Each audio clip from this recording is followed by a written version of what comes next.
Hi guys, आप लोग कैसे हैं? मैं मोहम्मद मिकाइल अंसारी और आप लोगों का मेरे इस यूट्यूब चैनल स्टडी मित्र मिकाइल में वेलकम है।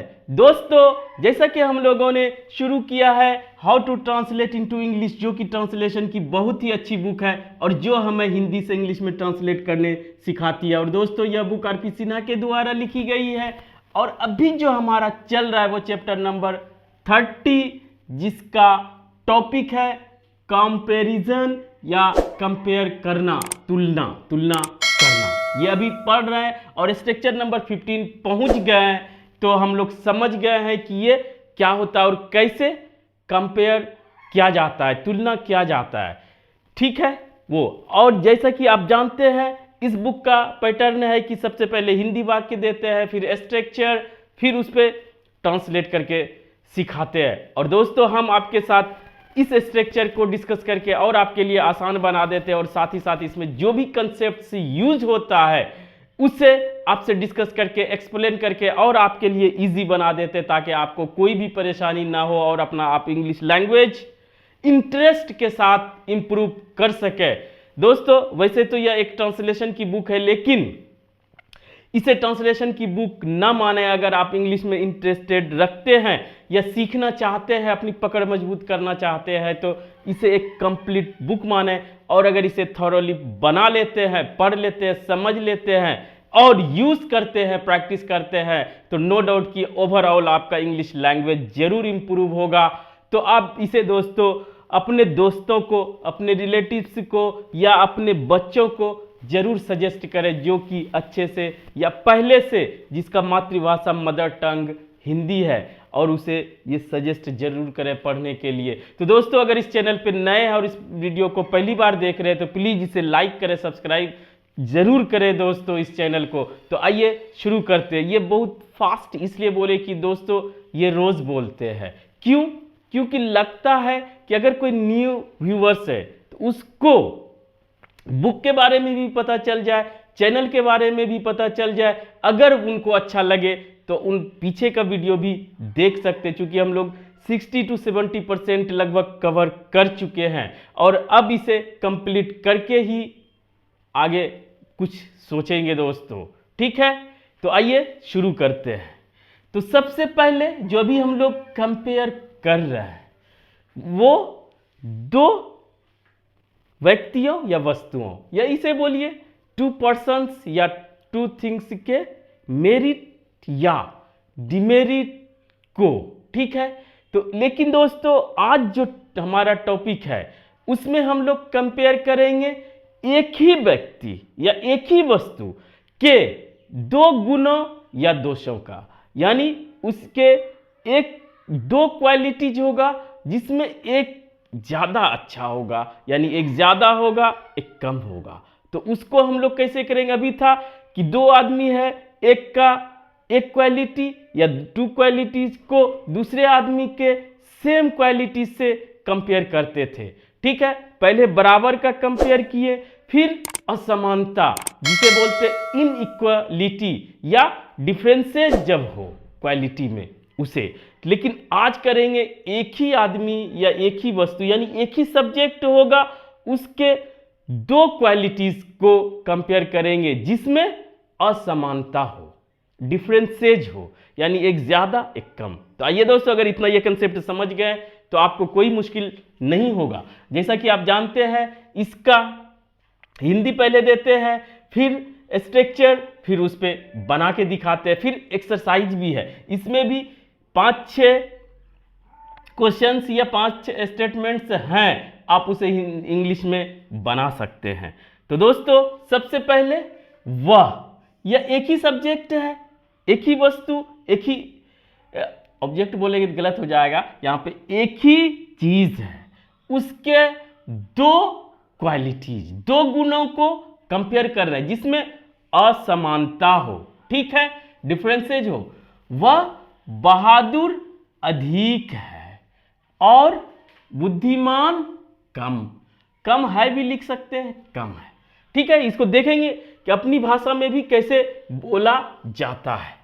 वे बेवकूफ अधिक है और बदमाश कम। ठीक है दोस्तों, वह अच्छा अधिक है और चालाक कम। ये सब्जेक्ट हमारा एक ही है, यानी एक पर्सन हो, थिंग हो, जो भी हो, यानी एक है, एक ग्रुप है, दूसरा नहीं है। अभी तक दो के बीच में करते थे। दूसरी बात कि दो गुण, बहादुर और बुद्धिमान, लेकिन दोनों में क्या है कि एक ज्यादा है और एक कम है। तीनों सेम है, इसीलिए यहां पे 3 ही लिए, और आगे आप बना के देखें।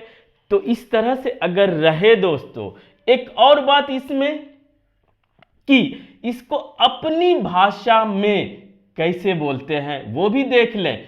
वह अधिक क्या है, बहादुर, वह बुद्धिमान से अधिक बहादुर है। जो ज्यादा है उसको बाद में बोल सकते हैं, इस तरह से भी बोलते हैं। जैसे इसको बोलना हो तो वे बदमाश से ज्यादा बेवकूफ है, ज्यादा इसमें लगा है, इसी में आ जाएगा। वह चालाक से अधिक अच्छा है, तो यहां पर से आता है, लेकिन इस बुक में इसलिए दिया है, इसलिए यहीं से हम लोगों ने शुरू किया। ठीक है, अब इसमें कौन सा स्ट्रक्चर यूज होगा कंपेयर करने के लिए, इसमें कंसेप्ट्स भी है, उसे भी क्लियर करेंगे दोस्तों। सब्जेक्ट और वर्ब टेंस के अकॉर्डिंग, सिचुएशन कंडीशन के अकॉर्डिंग, ये बार बार बोलते हैं। अब दो एडजेक्टिव है तो हमारा एक एडजेक्टिव यहां एक यहां रहेगा, और ध्यान देना है दोस्तों पहली बात कि ये एडजेक्टिव हमारा पॉजिटिव डिग्री में रहेगा। पहला कंसेप्ट कंपेयर कर रहे हैं और समानता भी दिखा रहे हैं, डिफरेंसेस भी दिखा रहे हैं, लेकिन ये दोनों एडजेक्टिव हमारा पॉजिटिव डिग्री में रहेगा, यानी अपने मेन रूप फॉर्म में। ये पहला कंसेप्ट याद रख लें, ठीक है। अब दूसरी बात कि कौन सा एडजेक्टिव, और से इसमें नहीं आ रहा है, लेकिन हम जो बोले जिस तरीके से उसमें से आ रहा है, तो उसके लिए देन यूज करेंगे ए वाला, ठीक है।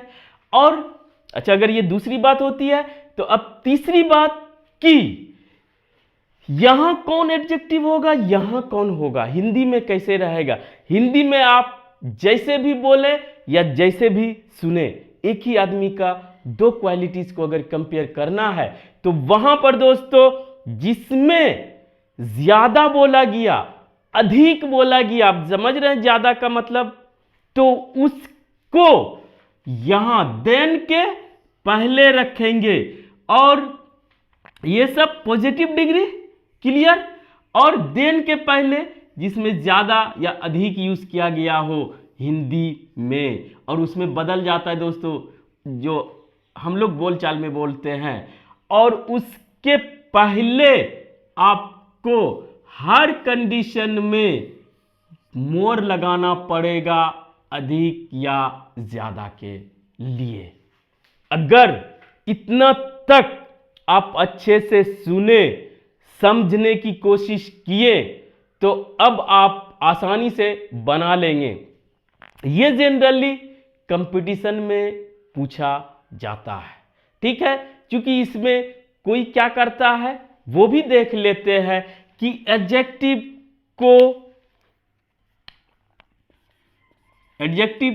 प्लस ER लगा के कंपैरेटिव में सोचने लगता है, जो कि सरासर गलत है।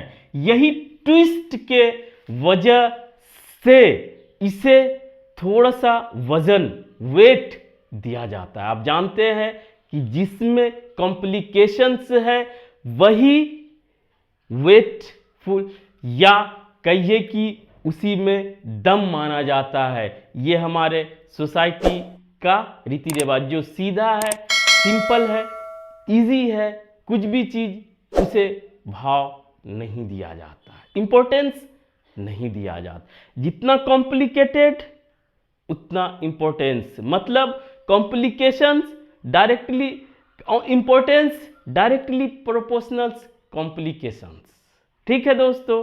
तो यही है, इसीलिए इसमें थोड़ा सा कॉम्प्लिकेशंस है, ट्विस्ट है, इसीलिए ये इंपॉर्टेंट हो जाता है। तो इसे ध्यान रखें कि अगर एक ही आदमी हो, जैसे वह बहादुर अधिक है और बुद्धिमान कम है, यानी कि वह बुद्धिमान से अधिक बहादुर है, ये समझ गए दोस्तों। तो उसके लिए कैसे बनाएंगे, लिख दे क्या, वह बुद्धिमान से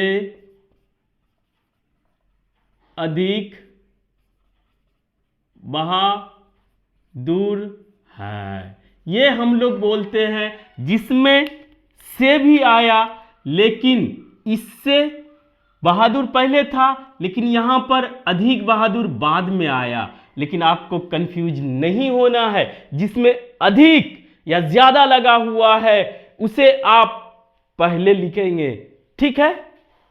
तो ये दोस्तों, वह बहादुर अधिक और बुद्धिमान कम है, तो उसके लिए ही इज, ये सब तो जानते हैं, ही इज ब्रेव, बहादुर। जो ज्यादा है पहले लिखेंगे और जो कम है वो बाद में लिखेंगे, और उसके पहले आप सिर्फ मोर प्लस एडजेक्टिव डालेंगे यहां पर, और ये नहीं होगा तो आप मोर डाल दें, ठीक है, बस हो गया। He is more brave than wise. आप किसी भी कीमत पे इसे ब्रेवर, इसे वाइजर नहीं लिखेंगे, दोनों में किसी में भी नहीं। सभी कंसेप्ट हमने बता दिया। अब आपके ऊपर है कि आप इसे कितना कैच करते हैं और कितना प्रैक्टिस करते हैं कि ज्यादा से ज्यादा दिन या हमेशा के लिए आपके माइंड में सेट हो जाए। वो सिर्फ और सिर्फ आपके प्रैक्टिस पे डिपेंड करता है, ठीक है दोस्तों। वे बेवकूफ अधिक है और बदमाश कम। अधिक किसमें कहा जा रहा है, बेवकूफ, तो ये पहले होगा। और दे यानी वे लोग, दे के साथ आर, दे आर फुलिश। अधिक बेवकूफ, foolish, than wicked. Wicked means बदमाश, गलत आदमी में के सेंस में यूज किया जाता है, और उसके पहले मोर लगा दें, ठीक है दोस्तों। वह अच्छा अधिक है और चालाक कम। अच्छा अधिक बार बार इसलिए बोलते हैं कि अगर इस तरह से लिखेंगे तो आपको बाद में आ जाएगा हिंदी में, लेकिन आपको कंसेप्ट पकड़ना है फ्रेंड्स, ठीक है। तो कंसेप्ट क्या है, जो अधिक रहेगा उसको देन के पहले, और इससे के लिए हम लोग देन यूज करेंगे, ठीक है। He is sober. सोबर माना अच्छा, गुड एक क्वालिटी है, लेकिन सोबर ओवरऑल शरीफ, समझदार, ठीक है। मैनरफुल उसके लिए यूज किया जाता है। He is sober than clever, लेकिन ये कंपेयर करने के लिए उसके पहले हमको कंपैरेटिव डिग्री चाहिए, तो हर हाल में कुछ न कुछ तो देना पड़ेगा, और ज्यादा के लिए मोर सोबर, और किसी में भी ई आर आपको नहीं लगाना है, और जो ज्यादा है वहां पे ये लगा दे, देन लगा दे। तो इस तरह से दोस्तों आज हम लोगों ने बहुत ही इंपॉर्टेंट टॉपिक या कहिए स्ट्रक्चर को कवर किया इजी वे में। आप इसके एग्जाम्पल्स को भी बनाएं, और दोस्तों ज़्यादा से ज़्यादा अपनी बुक या कहीं भी देखें, ये उसे आप प्रैक्टिस करने की कोशिश करें और समझने की कोशिश करें, तो ये आपके दिमाग में पक्का हो सकता है। तो दोस्तों आज बस इतना ही। अगर यह वीडियो आपको अच्छा लगा हो और आप इससे कुछ सीखे हो तो प्लीज़ इसे लाइक करें, सब्सक्राइब करें, और अपने दोस्तों, रिलेटिव्स और जो भी हैं उसके साथ शेयर जरूर करें दोस्तों। Thank you for watching, have a nice day.